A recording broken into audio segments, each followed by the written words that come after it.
The rain is soft, unbroken, and I let it fill the room. It has weight, not in sound but in mood, like a sheet pinned over restless thoughts. I sit with the black screen in front of me, the counter ticking time in clean white numbers. Ordinary, reassuring. This kind of file is made to dissolve edges. No picture. No demand. Just hours of rainfall pressed into digital loops so people can drift down. I've drifted down with it, night after night. But tonight something jars me awake. At first, it's nothing. A flicker. A nagging itch in the low end.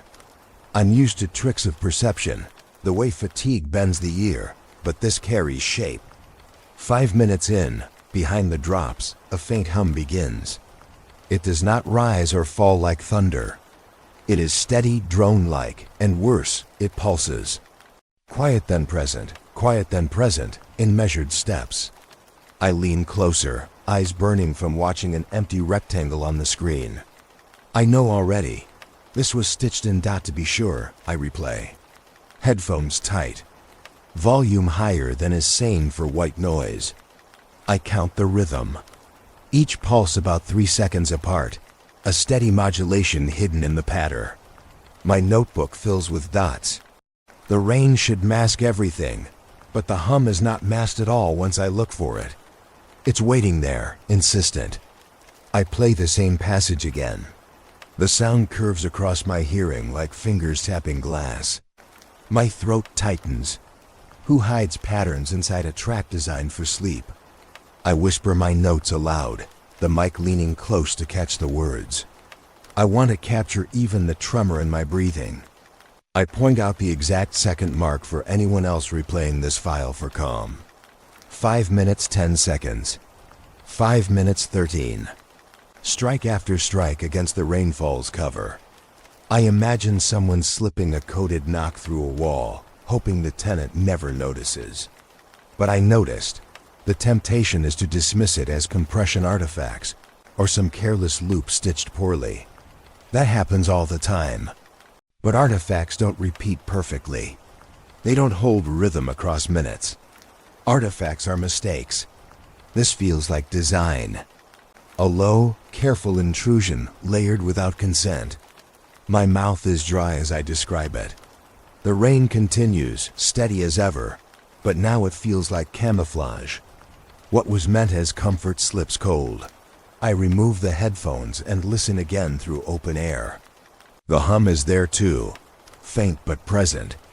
It shouldn't carry through a laptop speaker at this frequency, but my ears catch it. Or maybe only my ears. Rain muffles rooms, but here silence hovers strangely, like the hum is filling places the drops of water do not. I rub at my ears, expecting distortion, yet the glow persists. I replay 3 more times, slower with each pass. I try pitching the audio down, then up, using the simplest tools I have. The tones don't dissolve. They remain stubborn, exactly in grid. The low end grows harder. And with repetition, it suggests cadence. Not speech, not words, but human enough. A drawn breath between notes. A pause that feels chosen. The act of studying it turns me restless. Furniture hums faintly when the headphones are still on my head. The desk resonates in soft sympathy. My pulse knocks against bone, and I wonder if the sound has wrapped itself inside me, if repetition has tuned me too. For a moment, I almost shut it off, file it away as paranoia. Then I write one word in the notebook, intentional. That word lifts everything heavier. Someone embedded this. Not accidental, not natural, not random digital mess. Inserted carefully under rain, the way ink hides within water stains. I lean toward the microphone again, my voice hushed against the hiss. Something's in here, I say. I don't shout. I record gently, as though speaking too loud would alert it. Calm words. Calm description. It still comes through. I tell myself most listeners would never notice. They'll let the hum pass as thunder, or plumbing, or their own ears adjusting in the dark. Maybe that's safer. Maybe ignorance is protection. But once heard, It will never unhear. Each time I pinpoint its entry, I feel more certain it wants discovery, but not by everyone. Small hands sewing secret threads under the cover of sleep. I imagine millions of beds. Screens dim, pairs of headphones spilling a curtain of rain over half-conscious heads. Each user thinks they're alone, drifting off. But the file is the same for all of them. The hum, if deliberate, travels into every room at once. A shared secret, unnoticed. Except for me. I grip the pen painfully tight as the thought hardens. There is no storm. There is no natural weather caught by some helpful channel. This is an instrument. The counter reaches 10 minutes, and still the hum flows. The pattern doesn't falter. It reinforces, precise as a metronome. The numbers on the screen seem to bow in time with it, cold electronic symmetries. I confess into the recorder how uncanny it feels rain should never be precise. Real storms are erratic, messy, full of scatter. This is a machine. A machine dressed as calm weather. I rewind one last time and press the mic inches from the speaker, careful to note each breath between. I explain into the quiet. Listeners might not believe me. They might call it a quirk, a mistake in fading audio. But I know rhythms when I hear them. The signal is not noise. The signal is repeating on purpose. Whoever crafted this put it where sleep lowers guards. I sit still, headphones off, staring at the silent room where rain continues from the laptop. My fingers hover above the notebook as if the page waits for one more admission. I feel observed, though the black screen reflects only my face. Observed not by a person, but by something bleeding through the hum. A line of thought enters me uninvited. Hidden signals use cover of night, cover of rain, cover of boredom. And once planted, they cling. For the first time, a chill crawls my spine. Grief drove me here long nights using files like this to fill impossible holes. Familiar lull replaced intimacy once real. Now I realize how careless that comfort was. How exposed. Whoever placed this tone, they used grief like soil. My grief or someone else's, what does it matter? Rain was just an offering plate for signals. I push back from the desk. My voice wavers but holds. I say plainly, I am not imagining. This file is built. This file holds something alien to sleep. And it is deliberate. I whisper that I will follow it. Beyond tonight, beyond the screen, until I know. Even if it leads where no one should go. The hum swells again, faint but exact under the hiss. I whisper, the rain masks something else. And I need to know who put it there. I stay hunched over the desk until dawn, replaying the rain file in smaller and smaller increments. Numbers crowd my notebook, lines of time marks until I can see nothing else. I test forward jumps and reverse sweeps. The hum is patient. It does not break. At precisely 11 minutes, and then again at 22, and then after 33, it enters with the same pulse. Always the same footprint. I trace the waveforms on screen, and each arrival looks almost identical. A copy, tiled across the track with absolute intent. I pause long enough to rub my eyes and lean back. My throat is raw from holding breath, from chasing the pulse. I cue another archive file, one saved weeks ago from the same channel. I want to see if my exhausted mind invented this pattern. I play it through and sit rigid. There it is again. 11 minutes. And again. Repetition as if time itself is bending to the file's rhythm. Rain cannot do that. Pattern is foreign to storm. A clock ticks softly on the wall, but soon it loses my trust. Seconds drag differently depending on which screen I watch. I hear one time in my ears, see another in digital readout, and in the file a third time exists offset. The recording's declared length stops at one point, yet playback continues half a minute more, where the hum lingers by itself under static. That extra half minute feels stolen from outside everything I know about these recording stamps. I test it repeatedly, tracking where the progress bar ends and the audio continues, my brow damp with frustration. It cannot happen. Files close when counters expire. Yet the hum trails on, raw and unfinished, as if refusing containment. 30 seconds. Not 29.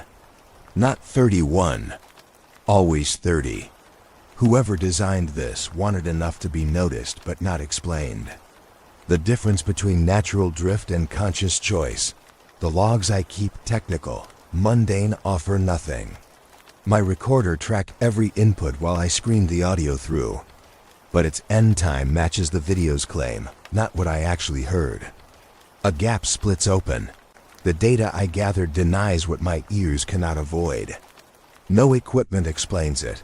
No misaligned bitrate accounts for what hangs in that space. I whisper into the mic that silence is worse when it proves nothing. To wrestle sense. I slow down the hum with crude software, cutting speed until pulses stretch like breathing. The tone reveals shape. Not random wave, but soft steps falling too neatly to be rain echo. Spaces divided in ways I know from voice. Elongated vowels, tiny consonant ghosts, though never language I can name. I sit with headphones pressing so hard it hurts, listening to what no one designed for comfort. Asterisk. The longer I hear it slowed, the more it edges toward cadence. The rise and drop mimic speech, intimate and close as if whispered from behind me into a glass tube. I spin in my chair more than once, certain I will see someone standing there. Of course I don't. Only the screen's blank rectangle stares back. I tell myself tone is not proof of voice, yet my body disagrees. My spine stiffens the way it does when overhearing half a conversation nearby. Voice bent through walls, but undeniably human. I force myself to document, writing each stretched rhythm like notes from class. My letters are crooked, shaking lines falling into margins. My mouth forms the shapes by accident, lips moving to syllables I shouldn't recognize. Awkward syllables never complete. Still, the urge to repeat them grows heavy, like tide pulling against sand. I break the loop and push away, unsettled enough to call someone who might understand. My ally works nights, a sound technician who owes me favors from earlier projects. They answer groggy but patient, and I spill too much too fast. I try to condense the details into clean sentences. 11 minutes. Extra seconds beyond length. Hum shaped like tone. I email a clipped file while they sigh on the other end. Their silence stretches long when they hear it. Then they mutter that rain channels bleed interference often. It could be harmless compression drift, harmonics from the upload process, satellites in low orbit shedding echoes as audio. They step through possibilities with a casual calm that should reassure, but doesn't. I hear shade of fear masked in their practice tone. Their advice is to wait. Collect samples. Don't draw conclusions on weak noise, but patience now feels dirty. Like waiting means accepting intrusion. Like allowing this foreign signal to stay hidden, kindly covered by rainfall, is the crime. I admit into the microphone that collusion begins with inertia. Refusing to confront what howls in those hidden windows opens doors for it to deepen. I can't. I've lost too much to silence already. My grief-filled nights with these files, rain pounding as lullaby because sleep meant forgetting.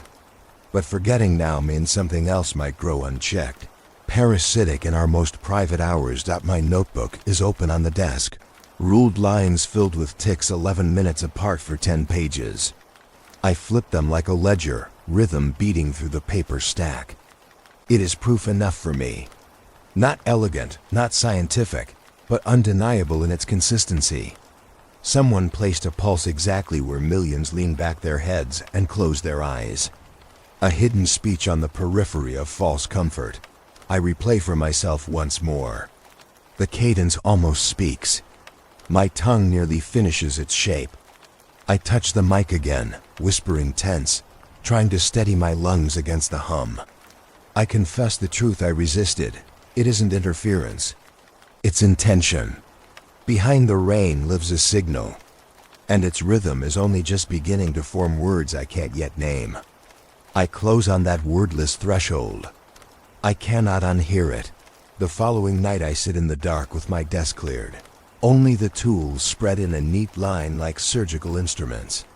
I want to strip away excuses, to prove whether the sound belongs to faulty files or to something greater moving across air and wire. I take the old handheld receiver from a drawer, a blocky gray unit that once belonged to my father. The sticker of a faded lightning bolt still clings to the side.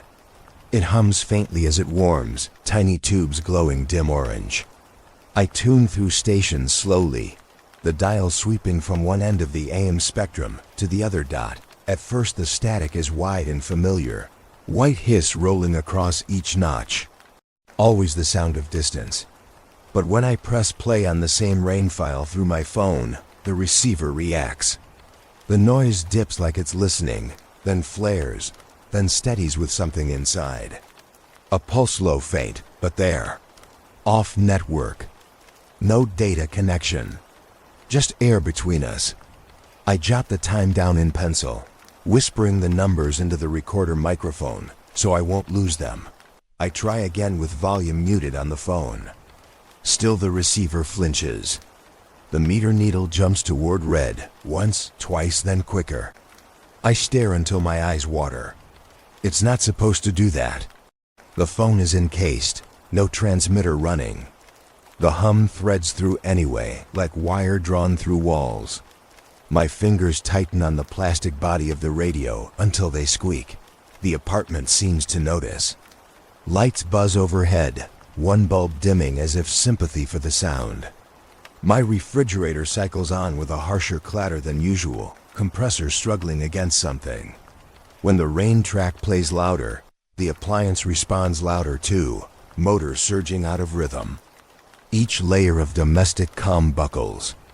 I record a running commentary, every shift noted, even as my voice catches Doc to drive certainty deeper. I set the phone down and pull the aluminum-cased meter I found at a garage sale years ago. It measures simple peaks of electromagnetic bleed. Cheap, almost toy-like, but honest when it works. I let it rest on the desk, then start the rain again. The needle trembles immediately, then surges high at the first faint swell of the embedded hum. Past green, brushing yellow. The sound is clawing into the meter, though nothing should connect them. My allies' words echo as I pace the room with receiver in hand. They told me not to leap. Signals bleed constantly, walls vibrating with transmissions we never demand. But this isn't random scatter. It reacts when the rain track enters, like the file unlocks a path for it. Tailored intrusion. I imagine a blade sliding quietly through weak plaster. Precise and deliberate. As I sit cross-legged on the floor, I notice the hum carrying undertones, not simple drone anymore. Between drops of staged rain, the gaps peel open. And there, almost imperceptible, comes a sharper strike. A tone pricking through precisely where silence ought to sit.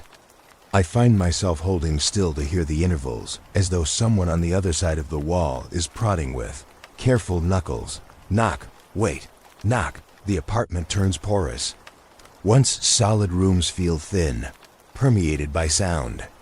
The rain's camouflage becomes a membrane stretched tight over something insistent. My ears no longer mark the corners of the room the way they did. The sound collapses depth, like everything here is the same hollow skin wrapped around me and the hum. I shift uneasily, footsteps louder, chest tighter. I push the recorder close to the window, glass cool against knuckles. I whisper what I feel, as if something beyond the building leans back, as if the signal itself waits with me, triangulating my body, though I told no one I would test tonight. The night air outside is still. The city hums faintly in distance, but within these walls only rain and the intruder's undercurrent trade places in my skull. I switch the receiver to external speaker just to confirm. The hum spills softly into open air, the rain track pushing it forward like an unwelcome guest announced by kindly host. Cabinets creak with each pulse. A glass rattles once then steadies as if acknowledging. I lean into the mic again, soft. It knows where I sit. My chest knots at my own words. I do not want them captured. Yet the recorder will not forgive omission. Every second is proof for later, even if later becomes never. Patience, they told me. Don't draw too much meaning yet. But meaning comes whether I invite it. The hum has grown teeth tonight. It doesn't fade when I press stop. It lingers in bones like drum reverberation, even after silence returns. That reverberation is sharper, cut into the gaps of rainfall, engineered to erase thought. This isn't erasure. This is addition. Something stitched into every pocket it can find, dragging itself nearer across the most ordinary wires of my home. I pace from kitchen to hall, receiver in hand, murmuring notes for the tape. Each doorway carries a slightly different flavor of interference, as though the apartment architecture bends the hum in new shapes. By the bathroom mirror, the tone doubles on itself, creating phantom harmonics that leave my teeth aching. In the bedroom it softens, yet no safer, for that softness means concealment. The center is here at the desk, where the laptop plays Rain and the recorder crouches.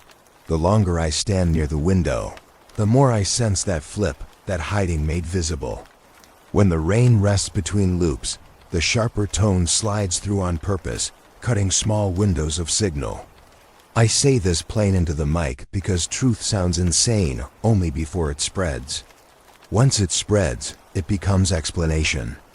I must record this moment so I'll remember the exact fear. To sit in one's own room, to trust walls to guard, only to discover they are mesh. The rain carries on, wide and calm. But the rain is only surface. Beneath it, something pokes with surgical persistence. Though my ally might laugh it off, though no agency will log it, here it breaks into my private shelter. I cannot trust bricks when sound makes them paper. I cannot sleep under the same ceiling when the hum counts every breath within. I lower my voice to a near whisper as the file closes. The tape hears me admit what happens. This place is not sealed. I am porous now, and the signal might already be studying me as I study it. I spend the next night hunched over paper. The desk lamp is dim, too weak for comfort, but strong enough to bleach my notes into sharp shapes. I draw columns for time, marks for where the hum enters. 11:22. 33. The fixed sequence stretches on as if mocking chance. I use a ruler to keep lines straight, wanting it sterile and controlled. But what emerges on each page is not simple rhythm. Doubling patterns rise, each insertion built on the previous. By the third page, a lattice of numbers spreads like veins. The geometry feels deliberate. I whisper these times as I write, letting the recorder catch my voice moving across pages. It sounds mechanical, almost prayer, like as though each number belongs to liturgy. My mouth is dry halfway through, but I keep reading out as the grid builds. Gaps in rain audio equal pulses of tone. Interruptions fall in growing expansion. Fractal teeth cutting digital cloth in clear symmetry. I reach line after line where the hum appears with too much accuracy to ignore. The rain itself feels engineered. It should mask randomness, but the loops fall in perfect camouflage, each drop precisely placed for overlay. Patterns are easier to hide beneath regularity. My mind rewinds to last night's prods in the silence between drops. Of course the pauses are design, not rest. They're doors. The rain is only the painted face of a lock shielding the real work beneath. I need external measure, something larger than notes on lined paper. I download NOAA records of ionospheric disturbances, scouring charts from the last few days. Lightning bursts, geomagnetic scatter. The timestamps almost line up in places. Almost. The hum, however, arrives like clockwork. NOAA entries are chaotic. weather bent by solar flux and shifting fronts. Nature stutters. The hum doesn't. It repeats without error, each occurrence precise. I whisper into the recorder, it doesn't belong to weather. My own declaration chills me. Still, I log comparisons aloud, reading sheets with cautious detail, so I will have every refused match captured. I describe each mismatch so no later version of myself can deny what I'm hearing now.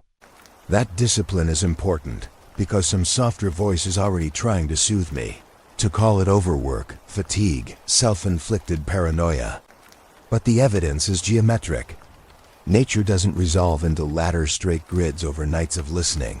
When my ally calls in the small hours, I walk them through the findings. I don't tell them about the way my skin prickles when the tones fall exactly where predicted. I only tell them the surface science, the grids, the NOA in this match. They listen quietly, then offer one line. That's human consistency. 4 words that land heavy.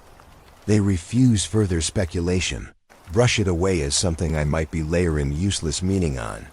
But the slip lingers. Human consistency. Someone made this. I replay the pattern aloud for the mic, clicking each mark with a pen on the wood of the desk.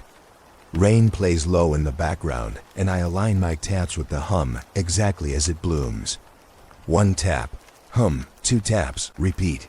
My own voice falters, cracks even, because each strike lands dead on. Not off by half a second. Not stretched by jitter. Dead on. This should comfort me as strong evidence.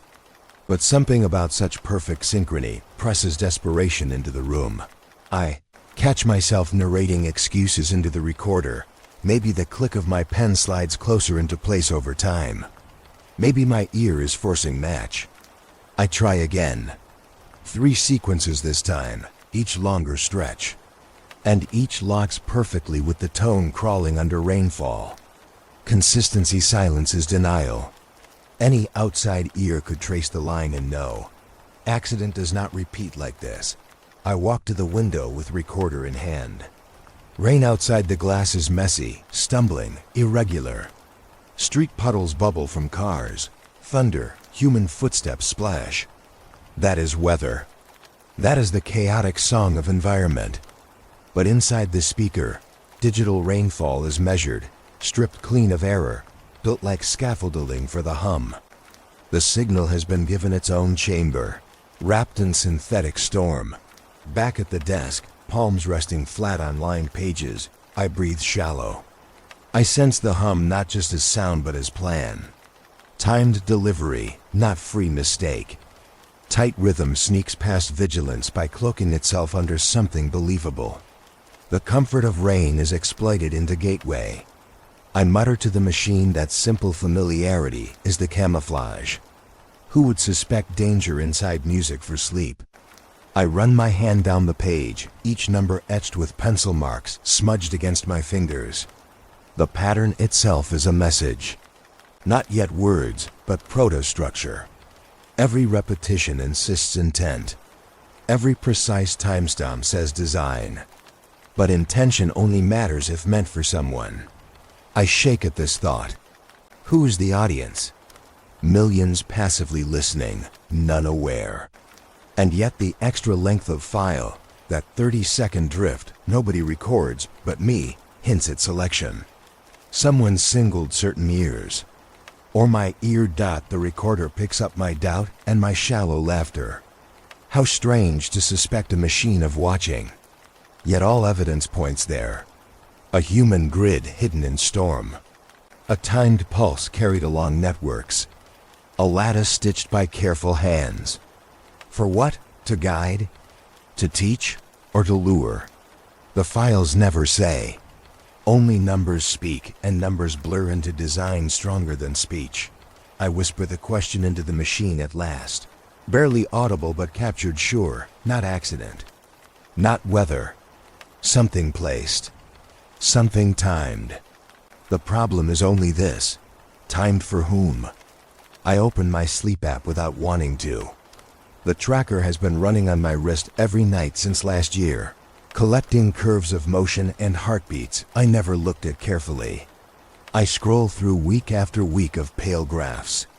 Each valley marks where I drifted under, each peak where my body stirred or dreamt restless. At first the lines feel meaningless until I remember the grid of hum intervals. 11, 22, 33. My hand freezes halfway down the screen. The peaks match. Night after night, the hum pulses align with where my sleep cycle dips or rises. No coincidence. No chance. That discovery chills me faster than anything before. Ordinary interference cannot predict the rhythm of my breathing in bed. Yet the hum occurs exactly when my body yields more weaker, vulnerable. My heart hurts with the idea it has tracked me. I whisper as I record the unfolding thought. The sound catching rough. It flows with me. My voice shakes there. Because graphs are proof I did not seek, I lean harder into collecting data. Cross-checking nights with and without sleep files. Nights I fell asleep without them. The tracker shows disorder, messy fluctuations normal for my age. Nights when I left black screen rain looping perfect symmetry. Surges aligning with the 11-minute climb. I hear myself narrate this flatly, afraid of giving the thought emotional power, but the dread spills through anyway. This is not a coincidence. Someone built the rain scaffold so the pulse falls exactly where bodies open their doorways. I try to deny it, thinking maybe the data slipped cloudside somehow, merged into advertising databases and leaked into channels. But this is unlisted, obscure, lost content. The tracker's logs were never shared. I never connected those accounts. Still, the file knew. The hum timed itself to the submerged valleys of me asleep. Private physiology became common property inside the chorus of rainfall. I feel my throat tighten as the recorder runs. I force my words slow and steady. This signal uses sleep data. Each syllable weighs. If they know the intimate breath and turn of my body, then boundaries are illusions. My room is transparent. I am porous by design. For control, for sanity, I download rain files from strangers' channels, rip clips from recommended pages out of habit. I listen in sequence, notebooks open, fingers raw from flipping graphs.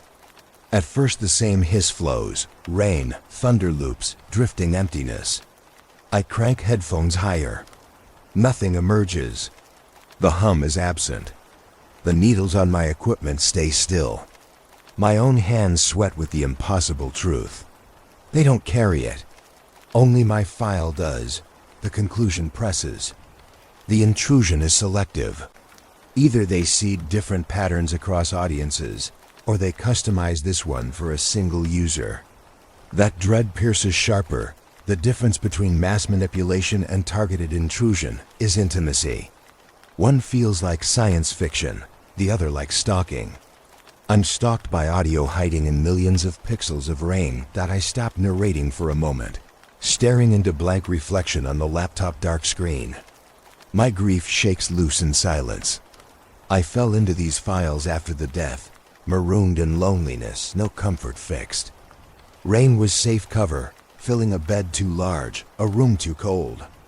Now I realize all those nights may have been observed. My rawest hours, where dreams collapse and the body is weakest, were measured, harvested. I say her name for the first time into the tape. It feels wrong to offer it up, but the silence demanded a shape.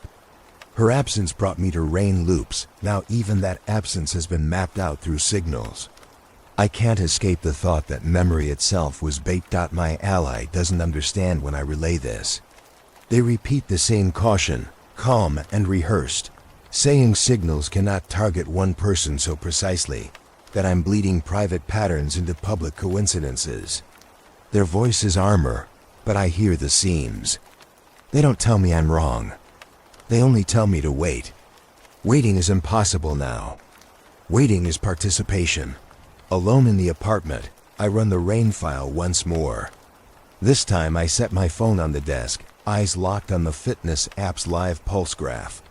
As the hum rises from rain, my heart rate dips, sinking along with it. A synchronized fall. Each second draws them closer, my body and the engineered tone sliding against each other like gear teeth. It feels like capture. I shut the file in panic, then check again. The heartbeat spikes, normal pattern returning with silence. My breath breaks ragged. It means the hum was tuned live to me, or tuned to humans like me sleeping, grieving, idle on couches deep in night. No difference now. My individuality feels stripped. I'm data points arranged inside a larger outline being drawn without my consent. I slide down against the wall. Recorder balanced on my knees, voice whispering with little air.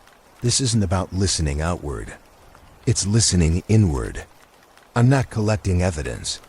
I'm being collected. The wording is ugly but correct. Each word tastes like metal. The rain track still loops silent, paused but waiting. The cursor hovers over play like a tiny threat. My apartment outside the glow seems alive, sensitive to breath. I wonder if windows shimmer for someone else's graph far away, if voyeurs scroll through my data heartbeat by heartbeat. And because the hum followed me into grief, I wonder if it knows that too. I lift the microphone close and press my lips against it. My admission cracks out like glass under heat. I think I'm the one being listened to. Not the other way. I arrive at the university grounds late, the sun already folded into a muddy line of violet across the horizon. The campus is quiet. Windows glow pale with scattered student life, but the radio building looms squat and industrial at the edge. I steady myself before the door, weighing whether my fear is stronger than my need. Tonight, need wins. Inside, corridors hum with fluorescent lights. Old linoleum under my boots squeaks faintly with each step. The operator waits, slouched behind a desk buried in open notebooks and tangled cords. He looks younger than I expected, half asleep, earbuds dangling from one ear. I tell him I'm running a small research project. Keep it vague, mention sleep acoustics. At first he laughs like I've wasted his evening. But when I add a note about persistent interference, his face sharpens. Interference means danger to their transmitters. Interference threatens the air they treat like sacred space. He nods once and gestures toward the lab. The spectrum analyzer is heavy. It's screel-edged, its screen soft green with digital axes. He powers it on, sliders flicking, switches clicking, his hands practiced. I produce my laptop with the rain files and connect through the audio input. At first the spectrum blooms with noise, a smear of static light. But as the file rolls 5 minutes in, the display narrows. A series of glowing ridges appear, precise vertical strokes at a band that should be empty. My chest contracts. The band is not open in civilian allotments. It is off-chart, illegal. The operator leans close. His expression twists, trying and failing to feign calm. He mutters, "I've seen shapes like that." Then his mouth closes. His hands remain frozen above the device. The peaks sharpen as the hum enters, a sine wave bending into pulses, regular as teeth on a gear. It aligns with the timing I had marked in notebooks. I whisper confirmation into the mic I've brought, voice slow. Hand trembling as I trace the screen. The young man clears his throat, explaining half-hearted that sometimes the analyzer records odd bursts which vanish before logging phantoms in the ether. Ghosts, he calls them. He tries to shrug the term off like a joke, but he won't meet my eyes. I know instantly that this isn't new. Others have crossed the signal and chosen to rename it harmless. But renaming a wound doesn't heal it. I write each frequency down quickly, scratching graphite into the notebook with detail. I call out time so the recorder has them too. Each ridge receives a name, my voice repeating them into permanent memory. My pulse knocks as I speak, all too aware the peaks sit exactly where my home receiver twitched last night. No accident. System meeting system in different places. The same hum threads both spaces seamless. I quiet the room, leaning closer to isolate it further. With instruments cutting away excess noise, the hum becomes a string of blunt pulses, dashes and dots, Morse code bleeding through storm. Not random jitter, language compressed into tone. I follow its rise and fall with the tip of my pencil, tapping on desk short, long short. My mouth dries as shapes almost form in my head. Not full words yet, but intention and rhythm unmistakable. Sound chosen to deliver instruction, not simply to exist. That is when the operator stiffens. His posture, relaxed until now, turns stiff as metal. He cuts a glance toward me, then toward the speaker output where the tone thuds plain. He says flatly, "I think you should stop." I ask why, and he swallows, eyes tracking shadows like he expects someone already watching. Because they don't like being recorded back. His voice cracks lightly on the word they. The phrasing sinks claws into my spine. Who are they? Listeners behind the rain? Builders of the grid? Or does he mean something deeper, the signal itself, sensing when the mirror turns? My hands shake as I gather cables, trying to look calm under his eyes. He doesn't help me. He remains rigid, staring at the analyzer as if it might lunge. I close the laptop hard. The spectrum lights fade. The lines dissolve into flat green. Relief should follow silence, but only unease spreads. I note my fear into the recorder, soft enough not to disturb him. The silence is worse than the bloom. Because the ghost did not vanish, we only turned away. I clutch the notebook and retreat from the lab.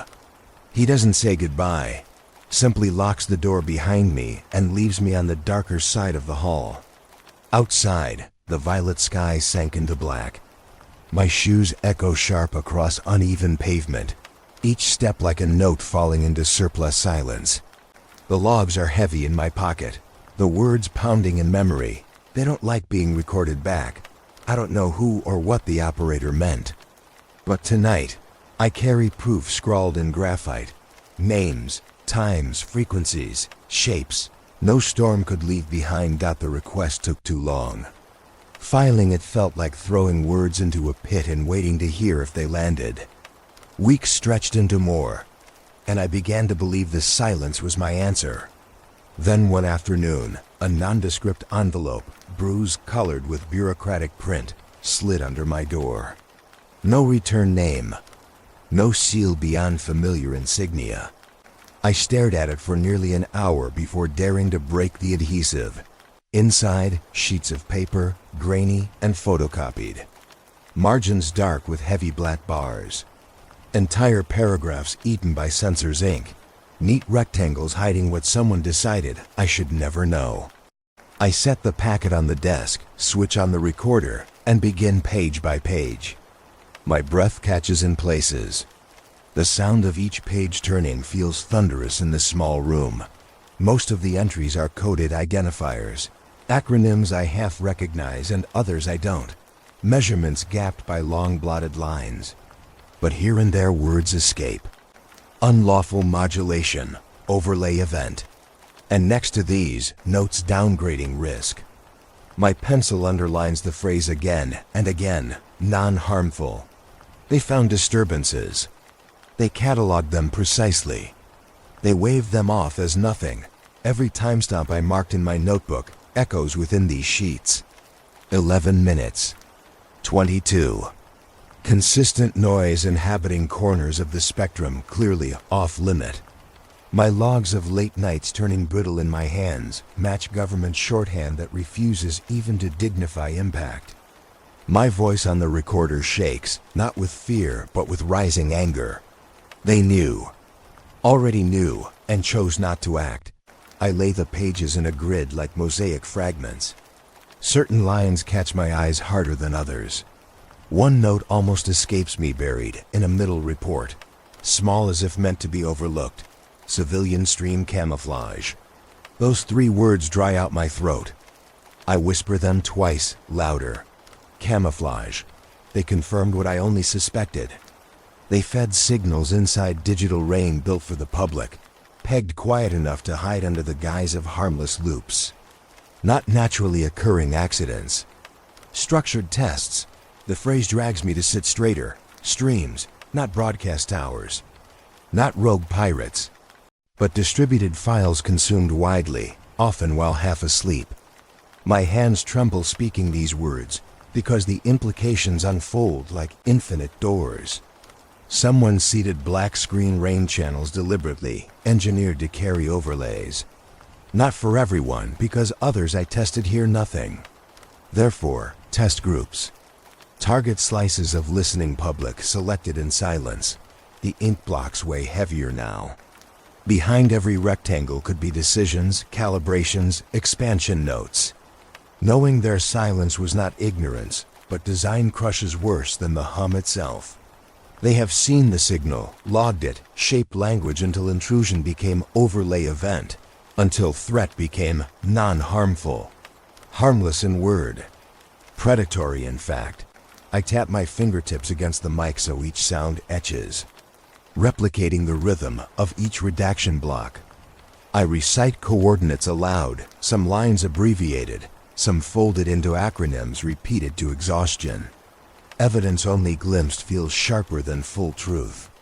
Because my imagination fills gaps the way shadows grow larger than forms, I realize I am whispering more than speaking, as though anyone outside might press an ear to my door.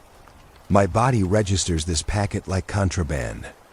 My ally doesn't answer the phone when I call, so I sit alone, narrating.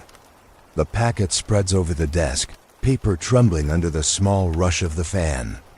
I reach for a glass of water, but my hand shakes enough to spill. One log marks residential densities involved minimal risk. Another. Cognitive interaction unlikely. Phrases formed by committees, designed to bleed severity from intrusion. Yet here I am, living opposite proof. My cognitive interaction already deep. My own sleep cycle sewn into their grid. They named the storm a drizzle to claim shelter. But camouflage requires watchers behind it. Camouflage means war, not weather. I read and reread civilian stream camouflage until the words burn into the recorder, mouth tasting like rust. Stream, not waveform. Civilian, not hostile. Camouflage, not accident. Whoever inserted these phrases knew precisely where they nested them, where some stubborn eyes would eventually stumble. Stumble, but too late. I whisper that the government's silence is not absence. It is confirmation disguised as ink. Redaction itself proves weight. Mundane words do not need blackout. Only dangerous truths demand erasure. And here, entire sections vanish into midnight rectangles. My breath stumbles. My eyes feel scorched, dragging lines of black, trying to guess what shape lies underneath. For long silence, I simply sit with the packet. The rain file continues playing in the background, faint on loop, drops steady as if mocking the paper storm spread over my desk. The hum flickers beneath, faint but undeniable. The packet and the sound meet inside me. Documentation and intrusion, proof and symptom. I tell the recorder clearly it is no longer paranoia when the ink confesses for me. I stack the pages into one trembling pile, pressing palm firm on top as though to hold the truth down. My heart beats so fast the table vibrates. I try to frame one final word into the microphone, but only laughter escapes, startled and thin. I hold the packet closer and whisper again. Civilian stream camouflage. Rain seeded to deliver signals. Not all, test groups. Now I know. And they knew first. I stopped counting how many windows glow on my screen. Rows upon rows of black thumbnails, all identical, all promising the same safe illusion. Rain on repeat, hours long, no disruptions. I know better. Each title is a lie, each upload a mask.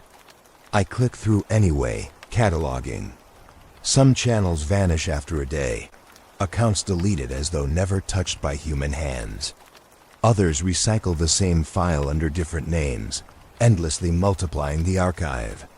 But buried in their loops, fragments swim. Not the steady hiss of rainfall, but stored pieces of something larger. Signals spliced rough, some too faint, some distorted, some reversed until unrecognizable. I press play on one, then stack another, lining them side by side until the effect builds. Patterns that felt separate begin to overlap. The hum grows long in these gatherings, stretching beyond the 3-second pacing I once knew. Now it thickens, layers on itself, elongates until one hum folds into another. What emerges is no longer single tone but chord. Full resonance that vibrates through me like organ pipes filling a cathedral that doesn't exist. I sit back in the chair, dizzy, describing each layer for the recorder. The words stumble, my language fails, yet I keep speaking to catch every tremor of the sound. Every file carries its own variation. In one, tones clipped short like stuttered breath. In another, reversed hum hidden backwards under a thunder crack, faint but deliberate. I write each fragment down with its address, but the list grows unmanageable, a dream journal exploding into every edge of the page. My notebook no longer feels like notes, it feels like inventory of another world stockpiled. Inside ordinary web space, I whisper narration steady. This archive of rain is not repetition. It's accumulation. Each new file does not replace. It adds to chorus. Rain as delivery system. Rain as scaffolding. The hum is architecture, piling itself across thousands of rooms at once. Its geometry writes itself inside sleep. Every layer carries a mood, a ghost of emotion. Something mournful sits buried in those frequencies. Not sadness exactly, but the posture of someone remembering what cannot be restored. At other times I feel hypnosis pouring through it, heavy blankness wrapping the mind until function drops. I hover between those reeds, uncertain. Even my own ears betray me, swinging between grief and trance. I confess this openly to the recorder. Maybe the two are the same here. Nights bleed forward without rest. I lose track of how many times daylight came and went while I sat hunched in the small blue glow, headphones clamped across sore ears. Every click on play changes my nervous system. Each segment deeper, each hum longer, each chord more complete. I drink coffee until my hands shake, then shake more when the tones match my tremors exactly. My body answers this chorus like it was built for it. I begin reading old obituaries by accident, pulled into local archives, headlines about those lost, accidents, disappearances. Their names whisper as I scrub files. The tones feel cut from that same cloth, like mourning stitched directly into the frequency. Maybe the creators folded grief deliberately, hoping loss generates openness. I whisper to the tape that my nights stretch into vigil. Vigil without sleep. Vigil without end. My ally calls once, voice sharp with fatigue. I hear them accuse me of falling too far, of sinking where listening becomes obsession. They warn that the signal will use me more than I use it. I cannot deny it. My speech trembles against the phone. But what choice now? Once heard, the archive cannot be forgotten. The map of these channels feels like connective tissue across hidden purpose. I tell them even if I stop, my memory will continue looping inside me, rewinding hums inside silence, remixes built from absence. They do not reply. The call ends hours earlier than needed, leaving me hollow. Alone, I drag more files into queue. I arrange them by length, obscure titles first. I narrate each fuzz of distortion. 5 seconds of reversed tone. 17 seconds where drops vanish, replaced by low resonance pressing against chest cavity. 30 seconds of silence that is not silence at all, but widened gap where ear pressure shifts. My voice catches, mouth fighting to describe sensations no dictionary covers. By dawn, my eyes bleed with exhaustion. I have not slept in 3 nights, maybe 4. Muscles quake from stillness yet refused surrender. Each hum now invades without play, sounding phantom through walls and radiator pipes. It doesn't need files anymore. It built itself inside me. In my dreams, the few brief stumbles into unconsciousness, I hear the chorale, chords weaving with her memory. I wake gasping, I record plainly, the signal is not noise. It is memory itself, folded into fabric of fabrications. Every rain track is a wrapping.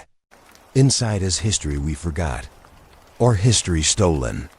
My chest tightens saying this. The air in the room cools too suddenly, as though acknowledging. I lean close to the mic one last time this night, whispering raw from too many hours burned. I can't stop. Not anymore. Not because I'm curious, because I'm already made into part of it. Whatever this was meant to reach, it's reached me. The call comes late, long past when reasonable people surrender to sleep. My phone buzzes faintly against the desk. I stare before answering. My ally has been distant for weeks, sending nothing but curt replies when I beg for clarity. I press record and hold the receiver to my ear, heart already clattering with suspicion. Their voice arrives slow, hoarse. They ask what I found, almost cautious, like checking for injury that has already happened. I recount everything. The chords building across files, the packet with redacted truths, the proof of overlays. I even whisper about how my cycles match the hum. Silence follows. Too long, the kind of gap that grows heavier with every tick. When they speak again, it is not denial. They admit, in fragile tone, to once working on an acoustic camouflage project. Not official, not published, nothing you'd stumble across in records. They phrase it like a confession, words leaking reluctantly past barriers. We built cloaks from sound. We learned how to hide inside background noise. My breath sticks in my throat, because the language fits too closely to my living nightmare. I ask if these rain files are their project. Silence again, longer. I narrate that silence so the recorder captures both voices, their absence and my faltering demand. After the pause, they mutter that projects don't die, they migrate. Other teams took seeds of their work. Maybe institutional, maybe not. And the hum? They've listened now. I hear them inhale sharp like cold water poured down their chest. They do not tell me directly what it is, but their voice thins and shakes as they say, recordings feed it. Every loop deepens pull. My hand tightens on the pen, etching grooves into paper that tear through. Feedback, they say, is not just echo. It reinforces, strengthens like wire wrapped tighter with each play. Once inside, it doesn't let go. Their tone trembles, repeating only, "Don't keep playing them. Stop." But they know I won't. I try asking what the signal wants, who's behind it, why test groups. They deflect. They only warn. Their words fall like stones in shallow water, heavy, unresolved. You think you're listening, but it's you being rehearsed by it. My breath breaks on that phrasing, rehearsed. It burns of control. Another silence punctuates the call. I explain to my impassive microphone how trust feels like fraying thread, unwilling to sever, unwilling to hold. My allies' pauses weigh heavier than speech. Each blank second convinces me they've said more than they should, more than safe. Finally, they speak once more. If you must, if you're determined, there's a relay tower. Old, abandoned. Near the coast. Coordinates easy to find. Go there if you want proof that this isn't just recordings. Their delivery is clipped, rushed. Like pushing contraband into my hands before patrols arrive. I repeat the location aloud for the tape. Slowly, my pen scribbling jagged lines around the words. The tower by the sea, rusting steel skeleton given up years ago. My pulse races because no digital archive feels enough now. A place. A structure where signal lives. They cut the line abruptly after. No formal goodbye. Just disconnect. A click echoing louder than rain hiss. I stare at the silent phone, cold settling in bones. My apartment buzzes faintly, rain still looping from laptop, sound weaving inside me. I whisper into the recorder, have to convince myself, have to commit the shift. The story leaves the screen. Steel and salt wait. I'll go. The desk, the notebooks, the scattered logs, all feel suddenly inadequate, like staring at shadows on plastic walls while the fire burns outside. Something physical breathes beyond dormancy. The hum never belonged only to streams. Towers spread it, beams rebounded it, coastal wind carried it. The archive was only face paint. The flesh remains elsewhere. I whisper the resolve, voice taut. Tomorrow I leave the net. I'll follow coordinates. I'll walk into rust and salt. My words trail as I imagine the tower's height, each rung rattling under grip, steel ribs cutting sky. The choice freezes me, thrills me with dread, but demands itself. At last, the layers of static yield to ground. The tape captures my last thought tonight. Whispered nearly inaudible but indelible. I have to see what waits when they stop hiding behind rain. The road dwindles into gravel and then into soaked sand. My recorders knock heavy against my ribs as I walk, straps tightened so they don't fall. The sea air hangs sharp, salty, thick with mist. My shoes sink slightly with every step toward the abandoned relay tower. The structure rises slow into view, skeletal steel reaching into a colorless sky, girders jagged against rolling fog. I narrate every step into the handheld mic. Grass shivers wet against my thighs. Chain link fencing breaks in two places, rust splitting into orange flowers. I duck through the breach, metal edges brushing my back. Inside the perimeter, silence is wrong. No seagull calls, no thrumming of distant machinery. Just the slap of water in pools gathered around the legs of the tower. I describe fingers trailing against cold, flaking paint, every flake turning powdery across skin. The old service shack leans against one base strut, door half ripped but still hanging. I push it open. Hinges give a long metallic groan that makes me shiver.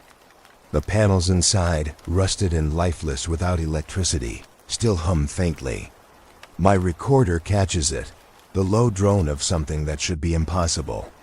Power cut, circuits derelict, yet the sound grows like breath through metal ribs. I lower to my knees, pressing ear close to one panel. The hum slides higher whenever my chest expands, as though aware of me. Quickly, I plug headphones into portable rig and loop the rain track through. On cue, the world inside my ears detonates. Rain is no longer soft camouflage. It roars too loud, layers multiplied upon themselves.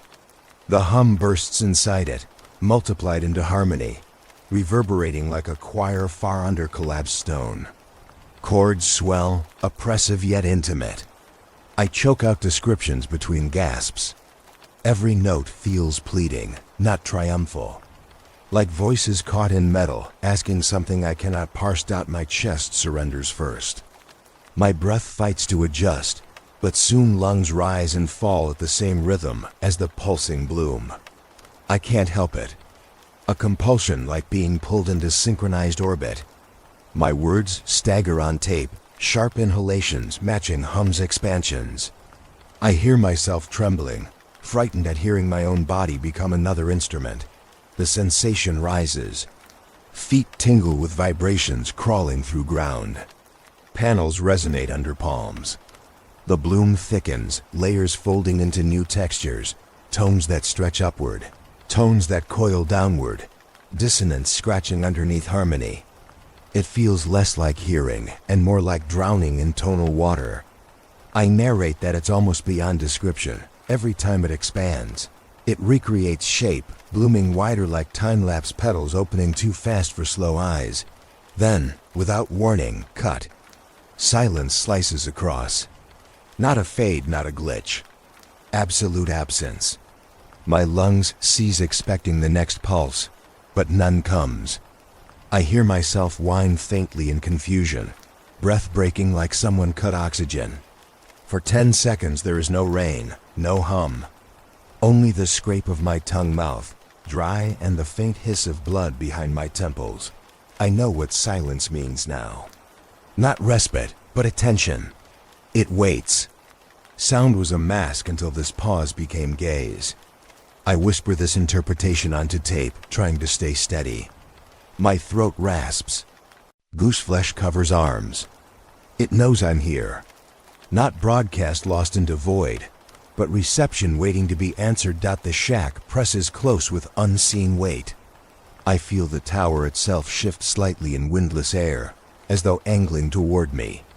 My pulse hammers into mic as I struggle to decide. Stay still, or speak into the void waiting. Eventually, one sentence slides free, barely audible, forced out between clenched teeth. This is not merely broadcast. It's reception. My mouth stays close to recorder, while everything else inside me screams retreat. I linger one final moment, stomach hollow and aching. Doorframe gapes like crooked jaw behind me. Everything here listens. I tug headphones loose, stuff cables trembling into bag, but sound does not recede. Once heard, it stays throbbing in chest, phantom bloom still guiding ribcage. I describe this truth clearly, voice husky. Whatever it is, it knows that I am here. I stumble away from the tower with night air sharp in my lungs. The path back feels longer, wetter, but it isn't just tired legs slowing me. My ribs buzz. Not metaphor, not fear. A vibration has rooted into me, faint but steady, pulsing even after the shack doors shut and the equipment was packed away. Each step carries it further into bone. I try shaking my arms loose, stamping my boots heavy on the gravel, but the resonance doesn't fade. It belongs to me now. Crossing the fence again, I pause. The chain link vibrates under my hand, though wind is gone. The hum transfers from body to metal, or from metal into body. I can't tell direction anymore. I whisper into the recorder. It followed. My throat aches around those words, like they scrape with more than fear. By the time I reach the apartment, sweat has dried cold across my back. I sit immediately at the desk and connect gear, desperate to catch evidence before it slips. I play back one of the files from the tower. The rain re-erupts, and beneath it the bloom surges again, but thinner this time, half muted. Yet in the room itself, objects shudder. A glass left on the counter rings faintly. Thin walls groan as though something inside presses once then withdraws. I narrate every detail, voice harsh. The file doesn't just replay sound. It reanimates. It moves air again, the way it was first captured. The implication breaks me. Rooms become carriers. Wood and plaster remember tones. The signal is memory seeded into matter. I know, because my body reacts too. My sternum vibrates when the hum returns. I tap with my knuckle and feel echo all through chest cavity. Though nothing loud hits ear. I push headset tighter, lean closer into audio playback. Somewhere in the layered hiss, between rain strikes, other whispers unspool. Words I cannot believe came from recorders. I freeze, then realize the whispers are mine. My voice repeating phrases I only ever spoke in solitude, recordings of grief I never kept. They bleed through timing different than what exists in file structure. My breath stutters, because this means the signal did not only capture frequencies. It copied me. I sit rigid, noting it all aloud. The tape carries things I never recorded. My voice, past pain. Scenes cut back from memory. It isn't playback anymore. It is rewriting. The intrusion turns me from user into medium. I've become another node emitting. Suddenly I realize walls aren't just shaking from sound, they're releasing in kind. Apartment joins the network. My body joins too. I slam stop on the deck, but the hum lingers, body still beating in time without source. I put hand on sternum again. No noise, no file, yet vibration persists, faint but full, as if a second heart has settled inside cage of bone. This is not voluntary, I whisper hoarsely into handheld. My body has been tagged. I shut my eyes and press harder. My chest answers back with phantom echo, like fingers drumming slow behind ribs. The fear does not peak with volume, it peaks with permanence. Whether files are gone or not, I now broadcast. I record final reflection, voice tight. Recordings are not neutral. They choose. They mark. And somehow, I have been chosen. I begin by dragging the folders into the trash. Simple as that. Click, confirm, erase. I watch the progress bar crawl across the screen and convince myself it's done. But when I open the drive again minutes later, the files sit neatly in place, untouched, their names aligned as before. I whisper into the recorder, disbelief plain in my throat. Deletion means absence, but absence has not occurred. I grow harsher.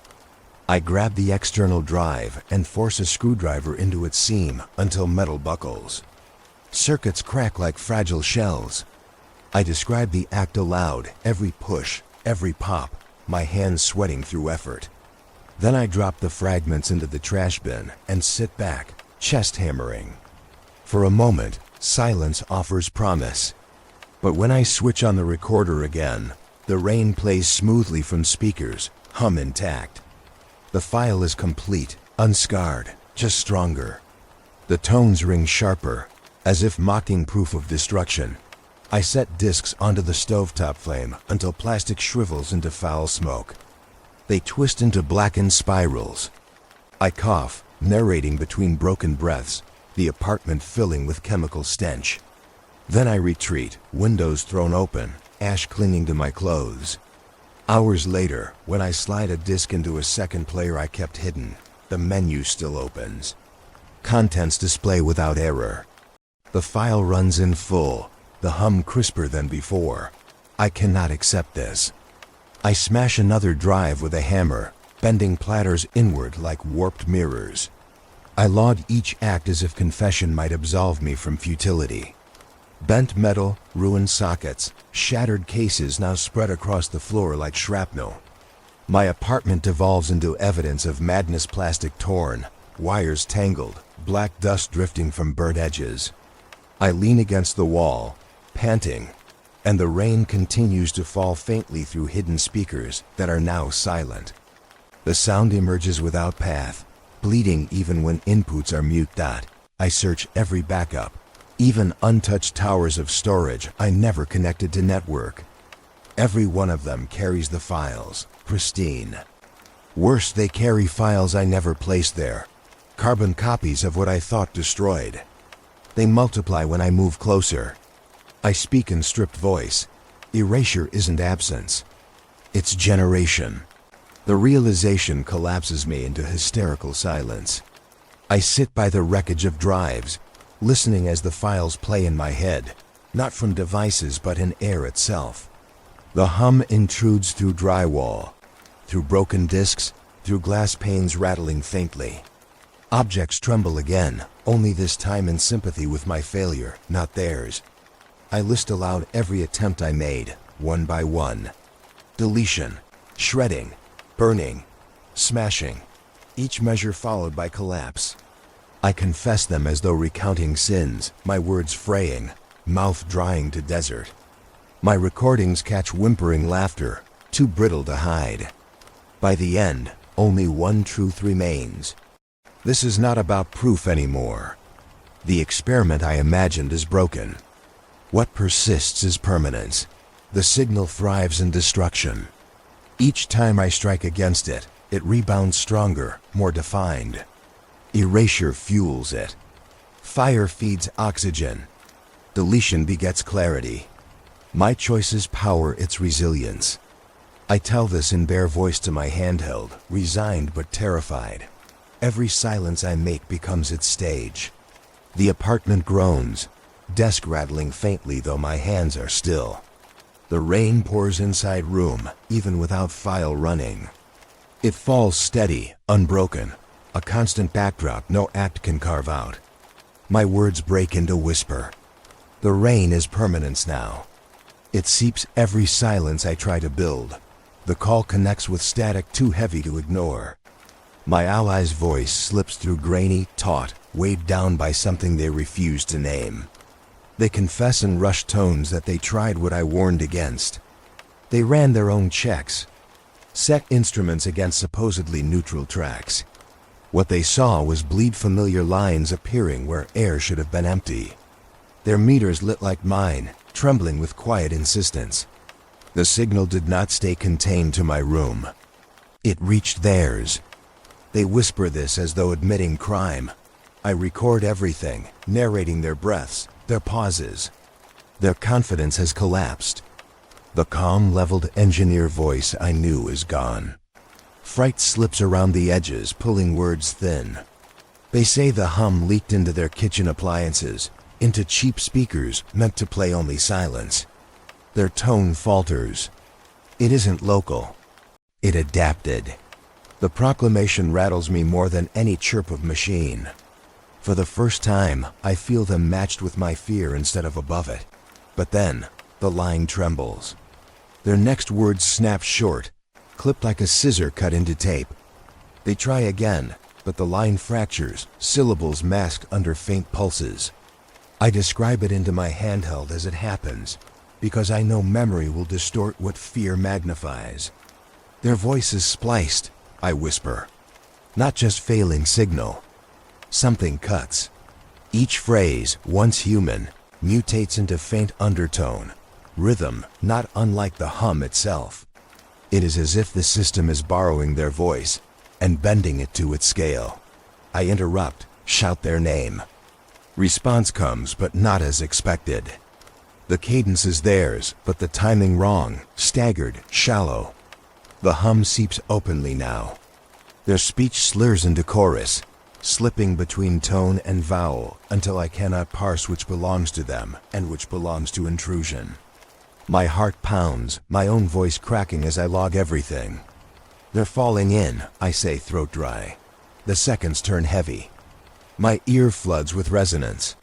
Their voice dwindles, pulled like thread through mesh until only static holds shape. I ask again and again, but what answers is flicker, glitch, repeated phrases looping like broken record. I feel tears sting, though anger swallows them fast.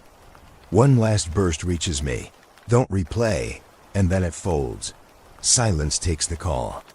Not true silence, but low interference.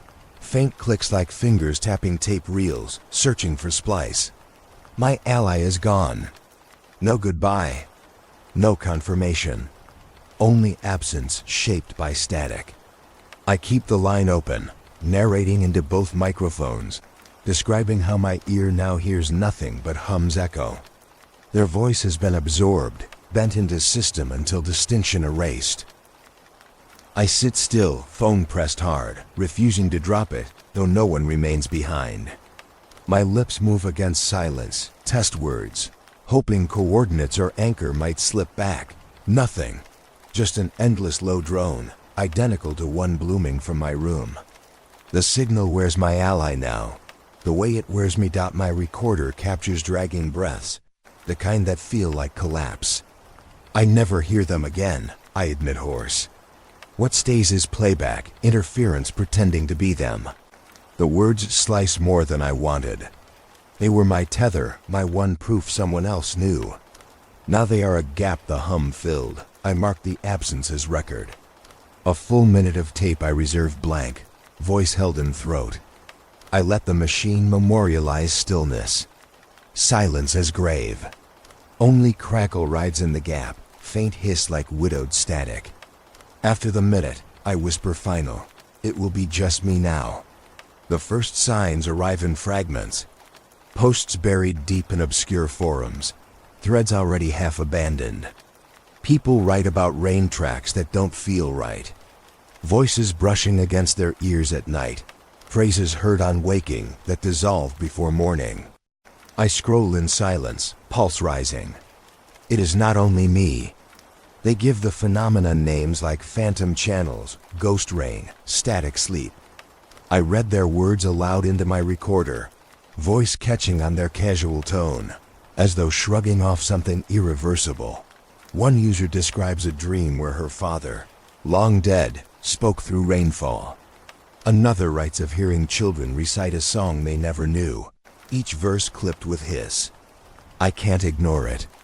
Each account folds against my own memory, reshaping what seemed private into a shared symptom. I whisper, "They're touched too." My pen scrapes frantically across pages, each name logged, each time zone pegged. I lose track of categories. Grief and hallucination bleed into one archive. The reports grow daily. Entire communities spin new subforums overnight, clogged with blurred audio clips. I sit in the dim, headphones tight, playing samples I should avoid. Their rain loops warp midway, sudden undertones like mine. Frequencies not supposed to exist layering mundane hiss. I narrate caution, voice shaking, yet greedily I log timings, meter spikes, common phrases. Even in denial, my body thrills with recognition. I know these artifacts too well. What unsettles most are the overlaps. They all report memory. Not new information, but memories displaced, pulled forward. A woman dreams of her son's funeral, though he is alive. A man recalls a lover's scent he swears he never smelled. Phantom recollection. The signal carries templates, chooses wounds, folds them back into listening minds. I whisper to the recorder, fearing my breath too loud. It uses personal loss like open doors. Everywhere the rain spreads. Links sprout faster than I capture. New black screen channels multiply daily, each promising endless hours of rest. I compare spectrograms side by side and watch tones align, different accounts carrying identical insertions. The term camouflage echoes with dreadful accuracy. At first, intrusion felt singular. Now, it reveals itself as system. I confess into the mic that silence is vanishing. Every corridor of sound is filled. A thread collects scattered uploads where interruptions spike into clear voices. Low and trembling, almost human, each one couched in static. Some listeners dismiss them, call them jokes or edits. But the cadence is too familiar. I felt that pacing in my sternum. I recite little snippets verbatim. Don't stand still. Count backwards. Forget her name. The words are senseless on their own, but burned onto tape, they feel like instructions delivered across millions of sleepers, unknowing. I pace the room while recording. Windows pitch black, only screen light against face. The voices fold into my pulse. I can't separate them. My ally is gone, no tether left. What remains is this tide becoming public. And though I dread the spread, some corner of me feels relief. Proof extended. I whisper, I'm not alone, but it doesn't soothe. Now it is worse. Alone was protection. Together means contagion. I keep clicking, scouring archives for regional patterns. But the spread doesn't respect borders. North, south, foreign alphabets echoing the same concerns. Every corner touched. Sleep no longer private. Dream as distributed channel. The reporter in me describes this like any epidemic, but beneath clinical voice lies rot of fear. Data is virus. Each download another infection. Late night, I read aloud a section written by someone lost to grief, their post shaking like mine did months ago. They say rain gave them their mother back for 1 hour, whispering secrets never spoken. I stop, throat too tight, because the entry could have been written by me. Word by word. Grief weaponized into consent. I lean close to machine and whisper flatly, this investigation is no longer about me. It drips heavy into silence. It's all of us now each night we press play. I bundle everything. The drive full of files, the stack of notebooks marked with grids, the packet of redacted sheets with their black bars swallowing paragraphs. I write cover letters to every journalist I know of, even ones I mistrust. I attach recordings, transcripts, spectrogram shots. For days I wait, checking inboxes until eyes sting. No answers return. Not even form replies. Silence sits heavy, thicker than rejection. I turn next to regulators. I dial Spectrum oversight offices, the line clicking empty between rings. Automated voices drone until they repeat in loops. No human ever enters. I leave messages stripped to facts, but none are returned. A week of attempts yields only static, as if number itself is hollowed into ritual gesture without endpoint. I record my tries into handheld mic, muttering timestamps and numbers dialed, each noise captured as proof of neglect. I walk to stations around town. I see the technicians watch me come through glass doors. Before I reach them, they vanish, locking office entrances swift behind me. One man shakes his head vigorously without meeting my eyes, like denying recognition could erase me. I'm left talking to metal frames, audible bolts slamming. They treat me not as nuisance, but as contagion. I log this into recorder, voice cracking from anger. It feels orchestrated. Not coincidence. Patterns of no reply, doors shutting, human eyes refusing contact. This isn't personal misunderstanding. It is policy. The world has been told to keep quiet. Silence itself has become the authorized answer. I spit words onto tape. Institutional non-recognition is protection. Their defense posture is emptiness. My fists clench until nails cut into palms. Bureaucracy is no wall here. It is a vacuum designed to suffocate witnesses. The silence burns until it twists inward. My speech grows sharp to the recorder. If no one answers, then silence is the order. Not ignorance, enforcement. I say it loudly enough the windows reverberate faintly. And in that echo I hear something worse. My own words bleed back at fraction delay, faint but present, double voicing under me. I halt, blood chilled. I speak again softer, and the echo still returns, slower than walls allow, curling back like mimicry purposeful. The hum creeps bolder. It no longer waits inside stored files. It whispers into live space. The room trembles while no playback runs. I walk across apartment, test each corner. My voice repeats unevenly, ghost syllables aligning near perfect. The intrusion has grown confident, slipping into environment with no disguise. Their silence outside collides with this boldness inside. Agencies refuse to act because acting would mean admitting. They will not. So the responsibility falls here on me.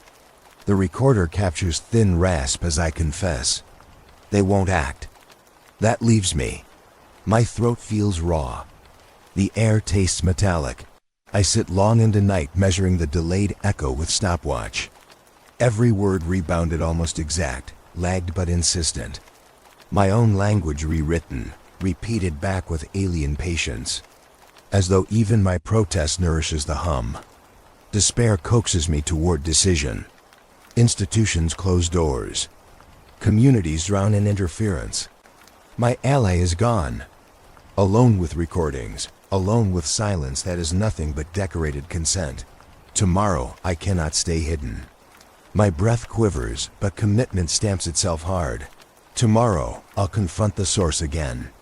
Words lock on tape final, marker of choice. I carry the recorders in a pack that digs hard into my shoulders. Each step toward the coast gnaws at me. Mud swallowing boots, rain slashing sideways in the black. The tower rises again out of haze, darker now, ribcage of rust scraping sky. Lightning frames it for a second, then leaves me blind. My breath rasps, the recorder in my hand catching every shudder. I say out loud that I should not have come back, but my legs refuse command. At the fence, links shine wet under faint light. I force through the same gap, fabric tearing against sharp ends. The ground sinks into sodden grass heavy enough to pool around my ankles. The hum meets me there, faint but certain, not waiting for entry. I speak to the tape. It knows before I arrive. My voice feels stolen by the rain before it reaches ears. The steel staircase stretches upward, corroded grates slippery beneath my boots. My free hand clutches railing sticky with rust. With every landing the bloom grows. It is no longer subtle.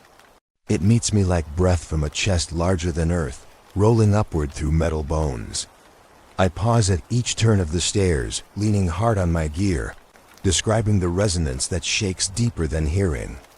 The hum seduces, promising weightless surrender at every pause. Cables snake along walls, copper exposed where insulation rotted away. Rain should kill them, yet they buzz still, warmth radiating like veinwork alive. I place my palm close, but not touching, narrating the heat that makes no sense. No current flows here.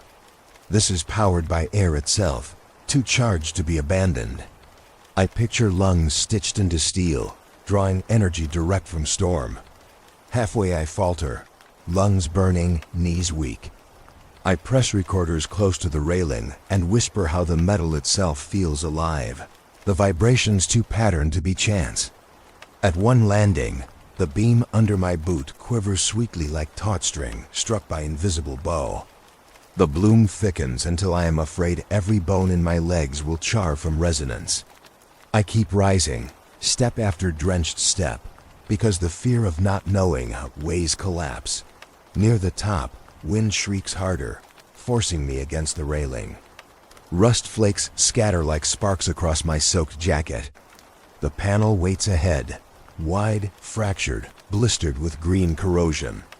I kneel, shaking, pulling out the grounded mic, wires slick under wet hands.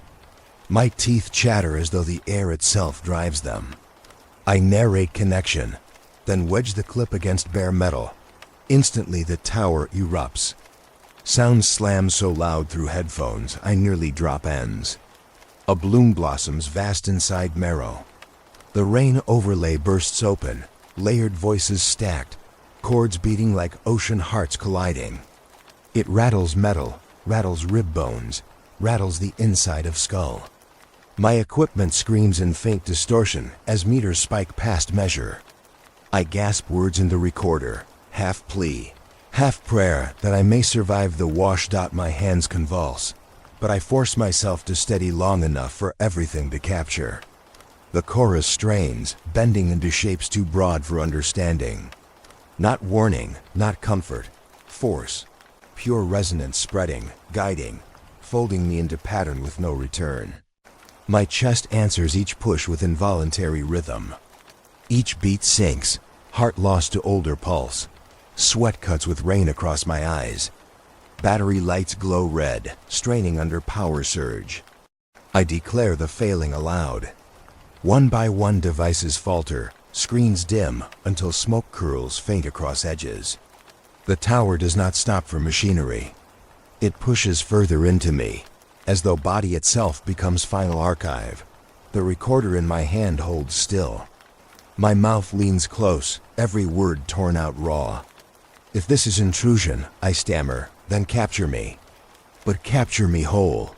The wind shrieks, but I speak through it. My throat almost breaking. The last sound is batteries frying. Then tape swallowing silence. I return home soaked. Body still thrumming with resonance that doesn't belong to me. The tower burned my gear, but the drives survived. Their casings warped, their lights dead, but inside, files remained intact. Against instinct, I connect them. At once, something stirs. The waveforms don't look like silence. They flutter, unstable, irregular like living breath held too long. I whisper into handheld recorder that the files didn't die. They mutated. I hit play. The sound unfolds raw, distorted. But not in the way damage should sound. No stutter, no corrupted skips. Instead, the playback bends on its own, pulses stretching, compressing, as though noticing. Pauses widen unnatural, expanding into hollow spans of waiting. Then sudden rushes cram whole bursts inside smallest gaps. It adapts to me. My breathing shifts, and the audio shifts with it. Following, I test further. I replay 10 seconds twice. The first pass lingers, widening aisles between every tone. The second shrinks fast. Stitches closer, like impatient response. I choke out commentary. It isn't inert. It responds. The words shake out of me faster, desperation lacing each note. On impulse, I reverse the clip. The sound crawls backward into jagged spirals. At first, only squeals, stretch static. But after minutes, something surfaces. Voices low, grainy, layered. Indistinct, but undeniable cadence. Male, female, child, countless overlapping. My chest seizes cold. These are not echoes of me. These are not mine. They are memories bleeding through channels. Layer over layer, I spiral backward further. The distortions resolve into rhythm, overlapping clamor that suggests sequence, like conversation just beyond walls. Whispered names unknown to me break free, thick with grief. I write them down quickly, breath uneven. None belong to my life. These belong to other pasts, other losses. As if my playback dredged ghosts uninvited. I mute, cover ears, yet the sounds persist faint, reverberating in air even when speakers fall dark. My fear sharpens into new dimension. This isn't recording anymore. This is contact. A door swinging open, admitting what should remain sealed. My body will not steady. My pen shakes jagged lines across paper, struggling to anchor certainty. I whisper aloud into microphone. Information has agency. I can barely believe it, yet each syllable lands heavy. Patterns are no longer archives, but actors, weaving themselves live. Each replay I make is not passive. It is exchange. The sound receives me, then changes, then pushes back. I pace tight circles around room, describing everything, rage swallowed under awe. I push file through filters, speeding, cutting, looping. Each time behavior shifts, unpredictable yet intentional. Pauses stretch like response. Tones answer my cough, my quaver, even the rustling of pages. I shiver at the thought. It listens as much as I do. I press play again. Layering backward over forward, multiple tracks colliding. From fractures emerges shape a chorus, voices synchronizing in thick waves. My mouth goes dry speaking above it. Indistinct speech condenses. I glimpse fragments, requests, instructions, maybe just rehearsals. But my head aches because I can't tell if they're teaching me something, or showing me I was always already inside the chorus. Every hair on my arms lifts. I realize I'm not outside investigating. Participation has already begun. By listening, I step through. By replaying, I widened entrance. My breath cracks into recorder as I admit truth. I think I already stepped through it. Just by listening. The first sign I notice is small. A man on the street, earbuds tucked in his hood, nodding not to the rhythm of traffic or his own gait, but to something slower, steadier. His head bobs with the pattern I know by heart. 11. Pause 11. Pause. I whisper the count into my recorder, eyes following his steps. When he stops at the light, his lips move faintly. Not words. Just shape of syllables I cannot hear. I realize with unease, he's listening to rain. On the train that evening, the proof grows undeniable. I sit near the middle of the car, recorder hidden against my leg. Dozens of passengers cradle phones, heads bowed behind glowing glass. A hum I cannot hear directly beats inside my ribs as I scan them. Then motion. Half the riders rock gently at the same moment. A roll forward, a sway back, not caused by track vibration. I hold my breath and feel it again 3 seconds later. Synchrony. They all move as though cued. I narrate fast, low, description straining against disbelief. Half the car sways together, though no cause exists. The worst comes when a cough breaks out from one seat, echoed instantly by another and another. Spaced like the hum's cadence, arranged like signals disguised as illness. I laugh once out of nerves, and the sound shatters. No one lifts eyes. Each sits locked into trance, body folded into something larger than privacy. Routine sculpted by hidden hands. Students at the university haunt coffee tables with laptops propped. Black windows glow with rain thumbnails. I pass them and see fingers drumming identical patterns. Taps unconscious, yet unified. Their words to each other fracture, replaced by long pauses that feel orchestrated. I record under breath that conversation itself seems woven with new rhythm. Not speech, but yield. The intrusion doesn't hide anymore. It has swollen until camouflage is no longer necessary. Back at my apartment, the streets feel eerier for what I know. I watch windows flicker from high floors. Behind curtains, faces glow blue, phones cradled beside heads drowsy. All participants, all nodes. I narrate, it's ambient now. Embedded like weather. Not external infiltration, but daily routine. My voice cracks. Because the thought blooms sick. What if it was this way always, only I noticed early? Maybe my obsession was not intrusion, but foresight. Perhaps integration was inevitable. I ride another train days later to confirm. The whole car hums faint with harmony I cannot prove. My stomach knots tighter each stop. A woman across aisle smiles faintly at nothing. A child taps his seat rail with uncanny rhythm, no parent intervenes. I whisper notes fast, explaining every act like field observer cataloging species. But documenting changes nothing. My own breath sinks before I mean it to. The hum comes from no device now. It pumps through crowd motion, through shared coughs, through desks hit in unison. It leaks from the ground up. Every silence I try to carve is stuffed with chorus. I realize my earlier solitude was mercy. This collective trance swallows deeper. Everyone around me half aware, drawn into synchronized orbit that looks ordinary from far distance, but reveals itself grotesque in detail. I sink back into seat, lungs tight, and hear it. My own sound joining theirs. That low pulse vibrating in sternum, compelled into time with behaviors outside me.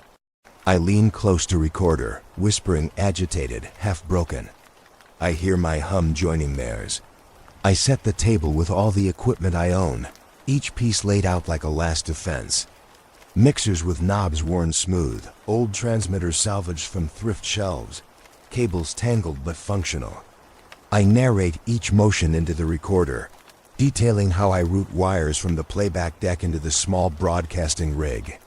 My plan, desperate and thin, is to overlay my voice with the rain track and send it outward, live, unedited. If the signal preys on silence, then perhaps intrusion can be broken by intrusion, my voice speaking over it. Human breath cutting in. I test levels first. Rain file runs steady, looping under signal I already dread. Gray hiss fills the monitors. My microphone feeds live into the board, and I speak a few words over top. Testing. Feedback cues. I twist dials tighter, burn through cables trying to stabilize flow. The air buzzes thick with interference. I whisper frustration between adjustments. It rejects me even now. Still, I continue. I ready the final stream. The frequency set inside an open band. Document channel secured. Timer blinking down. I lean toward the mic, throat raw, and press play on the rain. At once the familiar patter swells. I wait 5 beats. Then I cut across it. My voice cracks out, hoarse, pleading with a world I can't see. This is false calm. Don't let it in. For one shuddering second, I think it works. My voice hovers above rainfall, audible, human against camouflage. Then collapse. Silence rips across feed. It is not soft. It is absolute, as though clamped into place by hands unseen. My meters dive to 0. Then, from the void, the bloom rises. Stronger than before. It surges like an ocean, filling my mix with effortless tide. I scramble across sliders. Widen gain, force volume, scream into the mic until lung tissue burns. Nothing emerges. The bloom smothers. My signal vanishes without trace. I am pushing against wall infinite, every word flatline, powerless against thickness of tone. Rain gets louder, but not mine. Its own. Endless, perfect mechanical rain filling every channel I open. My body trembles violently. But I keep describing what occurs, voice shredded. It shut me out. It swallowed my frequency, replaced with endless rain. My throat is closing. I whisper, but even whispers vanish beneath rising tide. My feed is no longer mine. I press stop. I slam switches down. Silence claims the room, but the broadcast continues on its own. I check monitors. They show output even as everything here is dead. The rain track bleeds without source, carried beyond me into live field. My attempt didn't block intrusion. It amplified it, offered fresh wire veins for bloom to follow. Hands shaking, I confess the failure straight into handheld tape, volume ragged, lungs caving. I thought I could break it with my voice. I thought overlay would carry warning. But you can't drown a sea with your breath. The apartment is bare now. I dragged everything else away, though I don't remember where it went. Shelves stand empty. Cables are gone. Books stripped. Desks push against walls with nothing on them. It feels like I prepared a stage for something I never agreed to perform. Only microphones remain, lined across the floor like open mouths, waiting. Glass panes rattle faintly from the storm outside, each drop reverberating as though amplified by a larger system. I narrate the scene slowly, so it will be marked. This place has been emptied for testimony. I can't tell anymore when recordings end. I checked earlier, rewinding. There was no start tone, no endpoint, only the bloom continuing across each device. The hum no longer belongs to files, no longer relies on captured playback.